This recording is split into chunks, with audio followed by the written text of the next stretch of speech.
近日，朝鲜试射了一枚高超音速导弹。朝鲜领导人金正恩称，该导弹无法被防御。然而，事实真的这样吗？今天大兵就和各位一起聊聊这个问题。朝鲜在1月7号宣布成功实验了一种新型高超音速中程导弹，用于打击太平洋远程目标。朝鲜领导人金正恩同时誓言进一步扩大核武器库，以应对外界所谓的敌对国家威胁。韩国军方在前一天探测到了一枚导弹发射，飞行距离达1100公里，最终落入了朝鲜半岛和日本之间的海域。据朝鲜官方媒体报道，这次实验是由金正恩亲自监督，导弹飞行了1500公里，期间飞行高度达到了99.8公里和42.5公里的2个峰值，速度高达音速的12倍，并成功命中海上目标。金正恩称，这导弹系统将大幅增强朝鲜的核威慑能力，遏制太平洋地区对朝鲜安全的潜在威胁。有的观众可能会奇怪一颗导弹怎么会有2个高度峰值呢？这也是本次导弹发射的重点之一。一般的弹道导弹不具备中途变轨能力，其发射轨道呈一条抛物线，只有1个峰值高度。然而一旦导弹具备了变轨能力，就脱离了弹道导弹的范畴，比如巡航导弹和滑翔导弹，例如俄罗斯的锆石高超音速巡航导弹和美国的黑鹰高超音速滑翔武器。然而，韩国联合参谋本部发言人李成俊对此表示怀疑，认为朝鲜夸大了导弹的技术能力，并指出这次实验可能是去年4月高超音速中程弹道导弹实验的延续。他还强调，在朝鲜半岛这样的小范围地区使用此类导弹可能难以有效运作。这次发射正值美国国务卿安东尼·布林肯访问首尔，与韩国讨论朝鲜核威胁等议题。布林肯在新闻发布会上谴责朝鲜的导弹试射，认为其违反了联合国安理会相关决议，并对朝鲜和俄罗斯日益深化的军事合作表示担忧。他指出，朝鲜可能向俄罗斯提供了军力支持，而俄罗斯则可能向朝鲜转让了先进的技术和武器，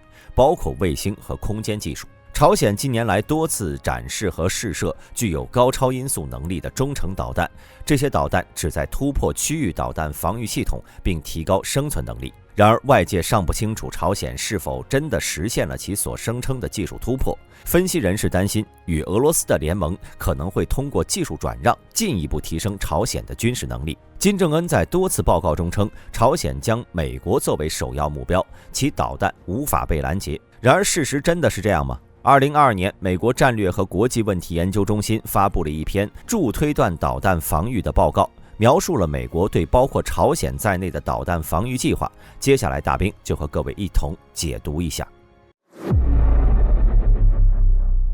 美国针对弹道导弹的防御，主要是由导弹防御局负责的，其负责多种弹道导弹防御系统的开发，包括爱国者 PAC-3、宙斯盾 BMD 萨德和陆基中段防御系统，耗资2460亿美元。他们还领导了许多其他项目的开发，包括动能拦截器和机载激光器。美国导弹防御局将其防御系统划分为4个阶段：助推段、上升段、中段和末段。这4个阶段分别对应着弹道导弹飞行过程中不同的时段，每个阶段都有不同的优缺点，而防御区域的地理特点决定了可使用的系统类型。MDA 的目标是通过灵活且分层的防御策略来提高整体防御效果。每个阶段都为系统提供了多个拦截机会，从而增加了成功拦截威胁的可能性。助推段是导弹飞行的初期阶段，通常持续1到5分钟。在这一阶段，导弹的发动机正在工作，飞行路径可见度高，温度较高，因此是最容易被侦测到的。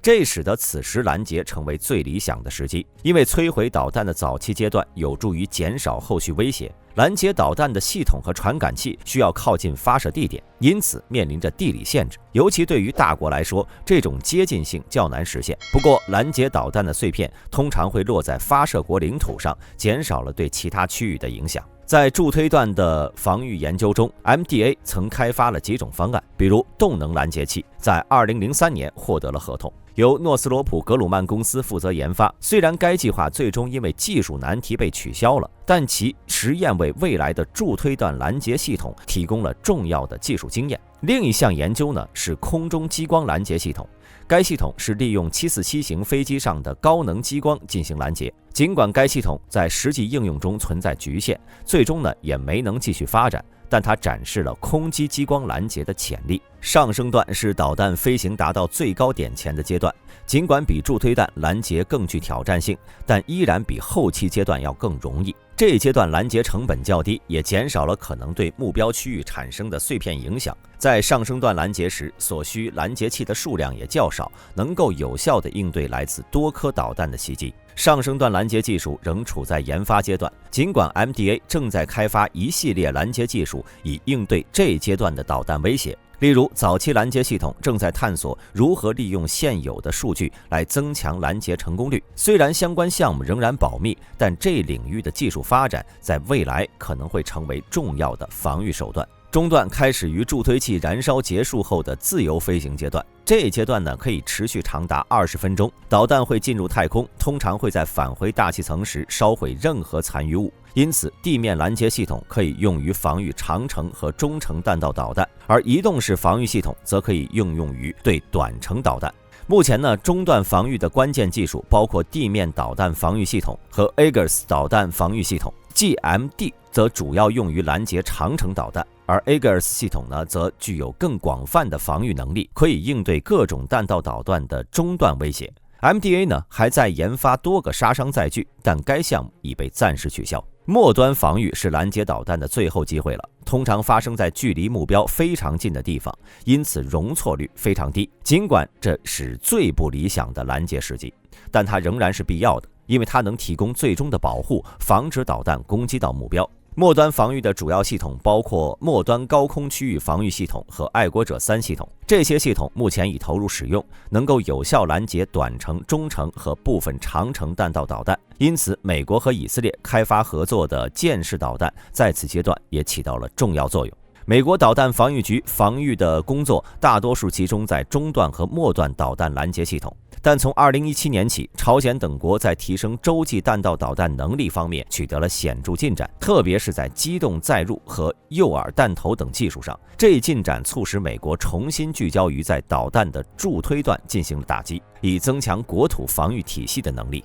2019财年，美国启动了空基和舰载助推弹拦截器的开发计划，并开始研究区域性天基或定向能拦截器。目前最优的方案是部署天基拦截器，并改造 F-35战斗机用于助推段防御。虽然部署大规模助推弹防御系统的可行性和效果仍存在争议，但随着高空远程遥控飞行器技术的进步，以及卫星制造和发射成本的降低，天基导弹防御系统的前景变得更加明朗。尽管技术上已有进展，但助推弹导弹防御仍面临着一大挑战，即拦截平台需要靠近敌方导弹发射场。这一地理限制使得只有在面对像朝鲜这样的纵深较小的对手时，陆基或空基拦截方案才具备现实可行性。报告还指出，随着无人空基平台技术的进步，基于动能的空基拦截方案将成为未来国土导弹防御系统的最佳选择。报告特别强调，助推弹导弹防御对不同国家和地区的适用性是有所不同的。以朝鲜为例，由于其地理纵深较小，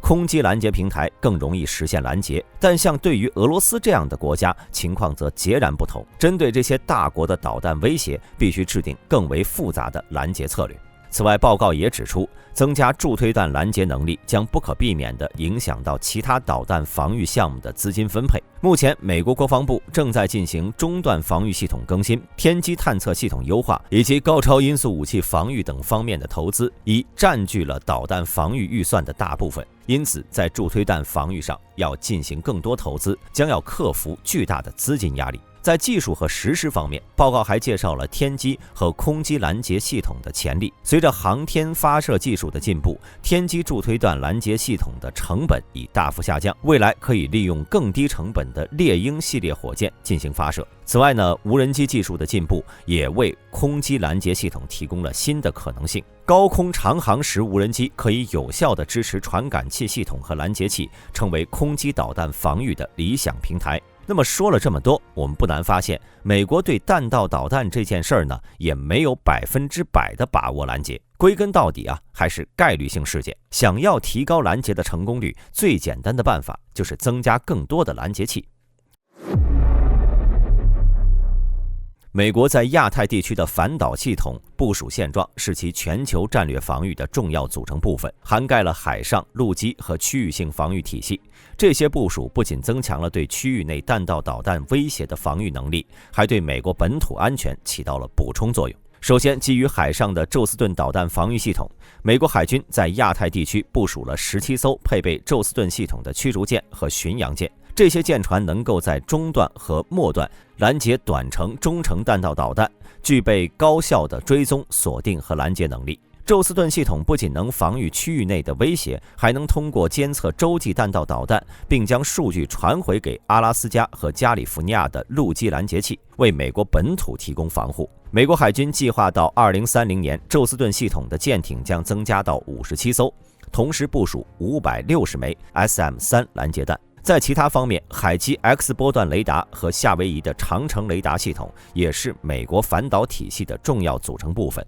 SBX 雷达通过其2500公里的监测范围，充当了战略导弹防御体系的关键中段传感器。虽然该雷达存在狭窄市场的局限性，但它仍能够作为区域防御提供支持。在关岛，美国还部署了末端高空区域防御系统，以应对朝鲜可能发射的中程弹道导弹。THAAD 系统通过其终端拦截能力，为关岛提供了额外的保护，增强了区域内的防御深度。此外，韩国和日本在美国的支持下，也加强了本国的反导能力。韩国部署了 THAAD 系统，并正在开发本土的短程导弹防御系统。日本则通过部署宙斯盾系统，并计划建设 Aegis 基地来加强对中程及中程弹道导弹的防护。尽管澳大利亚面临的导弹威胁相对较低，但该国仍然通过参与美国全球的反导体系，扩展了在美国反导通信和预警方面的作用。澳大利亚还计划在未来5年内